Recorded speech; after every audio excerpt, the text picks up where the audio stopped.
Welcome to the channel, everybody. Today I'm going to talk about this Peterbilt 579. It has a couple of problems, but what I'm going to be talking about is then this Peterbilt came with an issue. Then the rear sleeper didn't have any power at all. It didn't have accessory power, or the power outlets didn't have power. So it is a problem. Then probably you are going to think then it is a fuse or something like that. But before, I'm going to tell you what happened. This happened right where this super winter storm happened in Texas. So this truck was in Texas, and the heater quit working in the front. So the driver bought some heaters and install it on the truck, so that way he can get some heat. And after a while, the bunk area stopped working. There was no power, nothing at all. So basically, he overloaded the system. And after that, he didn't have that. So only the rear heater was working. The heater was working, the blower and everything, because that works in a different source of power, but everything else in the bunk wasn't working. So what happened here is then he overloaded the system. So when that happened, you wanna think, oh, let's go to the fuses. So the fuse box on the 579, the Peterbilt, and the KW T680, yeah, it's located right here on the back. In this case, this one has a door. For the ones that doesn't have a door, it's kind of hard to access. So the fuse box is going to be located over there. I don't know if you can see it. It's right there. You can clearly see it right there. That is the fuse box. So there is where you are going to see if there is any broken fuses or anything. There is one fuse, a 15 amp fuse. Then it is for the power outlets. And there is another 10 fuse for the lights, all the lights over here. So none of that was working. I was working, trying to figure out what was the problem, and all the fuses were fine. I have the box over here.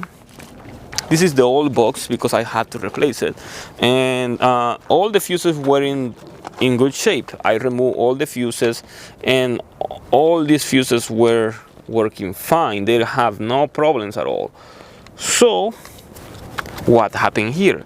So what happened is then the entire box went bad because of an overload.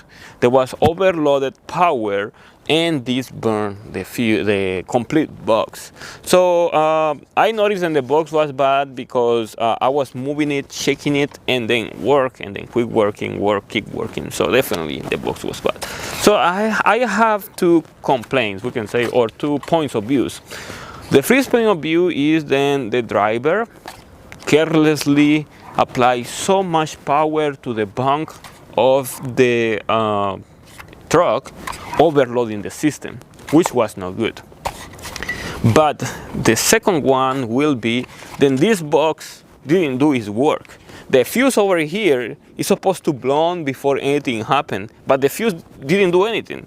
The entire box went bad. So this fuse over here is going to cost around like $1. $2 probably. This entire box costs around $300. So definitely this is an error of manufacture. This box doesn't do anything. Basically, it is a power distribution module, and you have the fuses over here to prevent overloads, to prevent any type of malfunctions, and to prevent fires and stuff like that.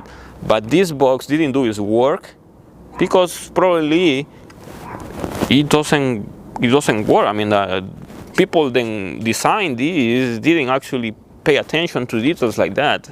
And I think then that is something that you have to keep in mind.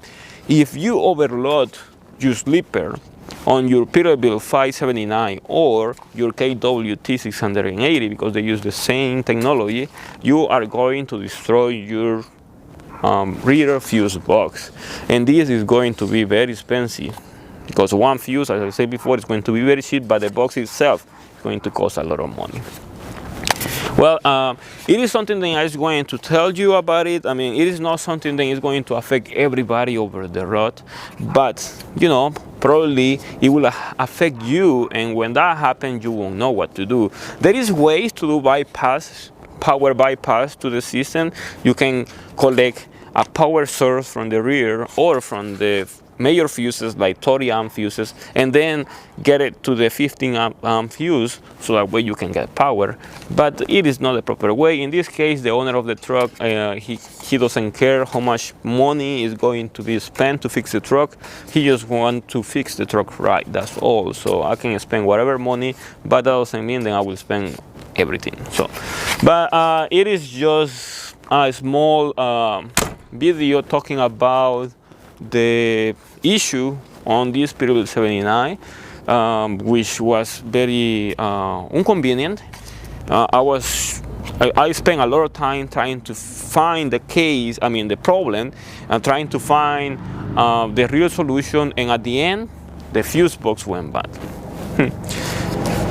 So if you have any questions about this video, you can use the comment section below. Probably you have experiences with your Peterbilt 579 or your KWT 680. If you do, use the comment section below. There you can leave all those experiences that you have about these specific problems.